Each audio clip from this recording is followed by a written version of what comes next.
ሰላም ክብራት ተኸታተልቲ ናይ ቻነል ከመይ ቀኒኹም እዚ ቻነል እዚ ዝተፈላለዩ ጠቃሚ ሓበሬታ ከምኡውን ትምህርቲ ዝቐርበሉ ቻነል እዩ።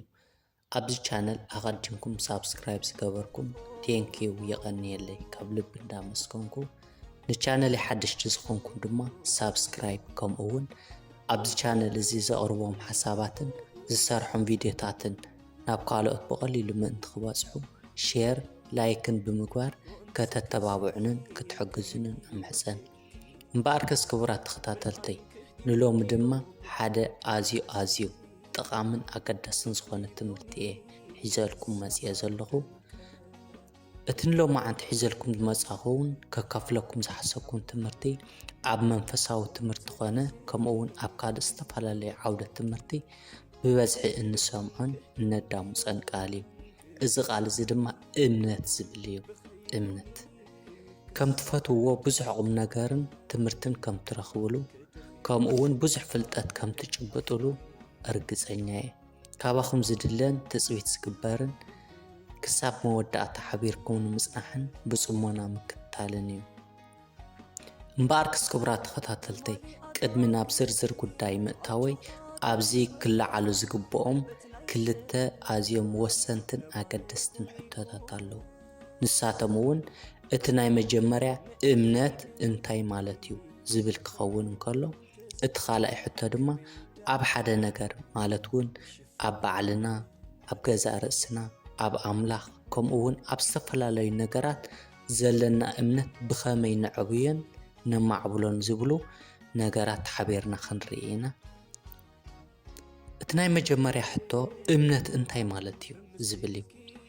እምነት ማለት ሓደ ነገር ከም ንረኽቦ ከም ንበፅሖ ከም ንዕውቶ ወይ እውን ከም ነሳልጦ ብሙሉእ ልብናን ቀልብናን ኣብቲ ነገር ወይ እውን ኣብቲ ጉዳይ ተስፋ ክንገብር እምነት ከንሕድር ክንኣምን እንከለና እምነት ተባሂሉ ይፅዋዕ። እቲ እምነት ዓይነቱን መጠኑን ካብ ሰብ ናብ ሰብ ክፈላለ ይኽእል እዩ። ንኣብነት ኣብ ገዛ ርእስና ዘለና እምነት ምስ ሰባት ኣብ ዝህልወና ርክብ ዘለና እምነት ከምኡውን ምስ ኣምላኽ ዘለና እምነት ወዘተ እንዳበልና ብዙሕ ክንገልጽ ንኽእል ኢና። ንኣብነት እዚ ብዓይኒ ዝረአን ዝድህሰስን ገዚፍ ዓለምን እቲ ብዓይኒ ዘይረአን ብኢድ ዘይድህሰስን ረቂቕ ዓለምን መጋቢ ፈጣሪ ገዛኢ ኣለዎ። ንሱ ድማ እግዚኣብሔር እዩ ኢልካ ብፍጹም ልብኻ ምእማን እምነት ይበሃል። እቲ ካልኣይ ምስ ተኣሳሲሩን ተተሓሒዙን ዝቐረብ ድማ እምነት ሰብን እግዚኣብሔርን ዝራኸበሉ ናይ ህይወትን ድሕነትን መንገዲ እያ። ንሳ እውን ቅንዕቲ ጎደና ካብ ጥንቲ ዝፀንሐት ኣብ ዓለም ሓንቲ ዝኾነት ናይ ሰላምን ዕረፍትን መንገዲ እያ።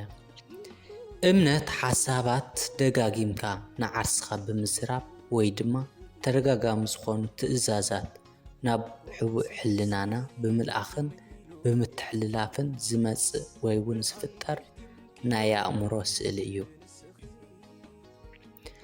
ኣብ ህይወትና ዝደለናዮ ዝተመነናየን ዝሓተትናየን ነገር ከም ንረኽቦ ንሕቡእ ሕልናና ብምእማን ሕቡእ ሕልናና ድማ እዚ ምእማን እዚ ተቐቢሉ ዝደለናዮ ነገር ንምሃብ ብእምነት ቀፂሉ እውን ብቁሳውን ነገራውን መልክዕ ይምልሰልናን ተግባራዊ ይገብረልናን። እምነት ብፍቓድናን ብድሌትናን ከነዕብዮን ከነማዕብሎን እንኽእል ናይ ኣእምሮ ስእሊ እዩ።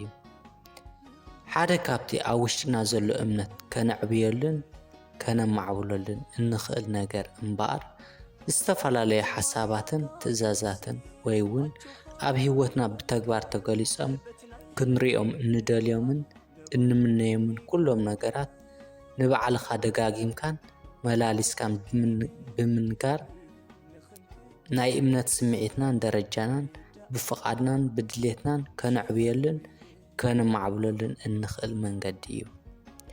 ዝኾነ ናይ ሓሳብ ፅልዋ ብዙሕ ግዜ ተደጋጊሙ ናብ ሕቡእ ሕሊናና ወይ ድማ ሳብ ኮንሽስ ማይንድና እንትሓልፍ ኣብ መወዳእታ እዚ ሓሳብ እዚ ናብ ኣካላዊ ወይ ድማ ነገራዊ ነገር ይቕየርን ኣብ ህይወትና ድማ ተግባራዊ ኮይኑ نريئن نعزبن كل ግዜ بسمعت ዝተደገፉ ወይ ድማ ምስ እምነት ዝተሓዋወሱ ኩሎም ሓሳባት ብቐጥታ ኾነ ብተዘዋዋሪ ናብ ኣካላዊ ተመጣጣኒ ይቕየሩን ወይ ድማ ተግባራዊ ይኾኑ።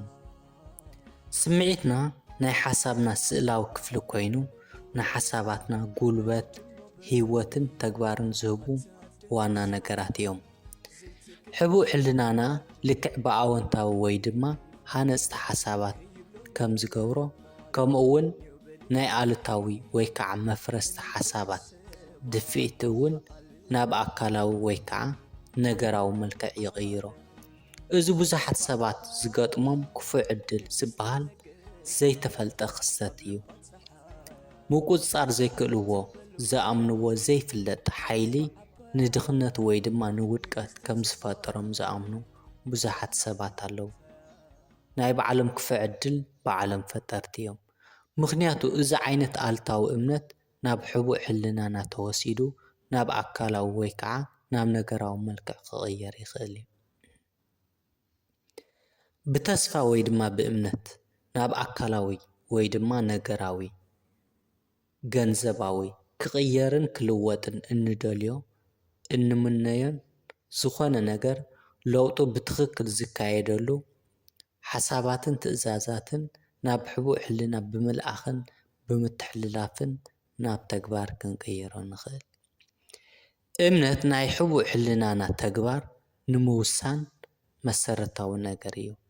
እዚ ነገር እዚ ዝበለፀ ውፅኢታዊ ንምግባር ሕቡእ ሕልናና ኣብ እንሓተሉን እንጥይቐሉን ግዜ እንደልዮን እንምነየን ቁሳዊ ወይ ከዓ ገንዘባዊ ነገር ልክዕ ኣቐዲምና ከም ዝረኸብናየን ከም ዝተቐበልናየን ጌርና ክንቆፅሮ ኣለና። ሕቡእ ሕልናና ዝሃብናዮ ሓሳባትን ዝኣዘዝናዮ ትእዛዛትን ከም ዝፍፅምን ከም ዘተግብርን ብምእማን ብእምነት ዝተዋህቦ ዝኾነ ትእዛዝ ብዘለዎ ቀጥታውን ውፅኢታውን ዝኾኑ መንገድታት ናብ ኣካላዊ ወይ ድማ ተግባራዊ ነገር ይቕይሮ። ብርግፅ ኩሉ ሰብ ብልምድን ፈተነን እምነት ናብኡ ሕቡእ ሕልናና ብዝመሓላለፈን ብዝወሃበን ትእዛዝ መሰረት ከዕብን ከማዕብልን ይኽእል እዩ። ፍጹምነት ኩሉ ግዜ ብልምድን ብተመኩሮን ይመጽእ። ይኹን እምበር ሓሳባት ትእዛዛትን መምርሕታትን ብምጽሓፍ ብምንባብን ብምስማዕን ጥራሕ ግን ክመጽእ ኣይክእልን እዩ። ኣወንታዊ ስምዒት ናይ ኣእምሮና ገዛእቲ ሓይልታት ብምግባርን ኣልታዊ ስምዒት ድማ ምቕናስ ኢሉ እውን መጥፋእን የድሊ። ብኣወንታዊ ሓሳባትን ኣወንታዊ ስምዒታትን ዝምራሕ ኣእምሮ እምነት ንዝተባህለ ናይ ኣእምሮ ስእሊ ምቹው መንበርን መዕረፍን ቦታ ይኸውን። ካብ ቀደም ጥንቲ ጀሚሩ ብዙሓት ናይ ሃይማኖት ኣቦታት ሰባት እምነት ክህልዎም ብዙሕ ግዜን ብብዙሕ መንገድን ፅዒሮም እዮም። እንተኾነ ግን ሰባት እምነት ብኸመይ ክህልዎም ከም ዝኽእልን ከማዕብሉን ከዕብዩን ከም ዝግብኦምን ብዙሕ ኣይተገልፀን። ኣብዚ እምበር ሓደ ካብቲ እምነት ክዓብየሉን ክሰርፀሉን ዝኽእል መንገዲ ዓርሰ ዝርርብ ወይ ከዓ ምስ ዓርስኻ ብምዝራብ እዩ። እምነት ብሳይንሳዊ ሕግጋት ክግለፁ ዘይክእሉ ናይ ኩሎም ተኣምራትን ምስጢራትን መሰረት እዩ። ካብዚ ብተወሳኺ እውን እቲ ናይ እንኮ ናይ ውድቀት ስዕረትን ፍሽለትን መፍትሒ እዩ። እምነት ኣብ ናይ ሰብ ኣእምሮ ዝተፈጠረ ተራ ሓሳብ ወይ ድማ ሞገድ ናብ መንፈሳዊ ዝኾነ ነገር ዝቕይር ወይ ከዓ ዝልውጥ መሳርሒ እዩ።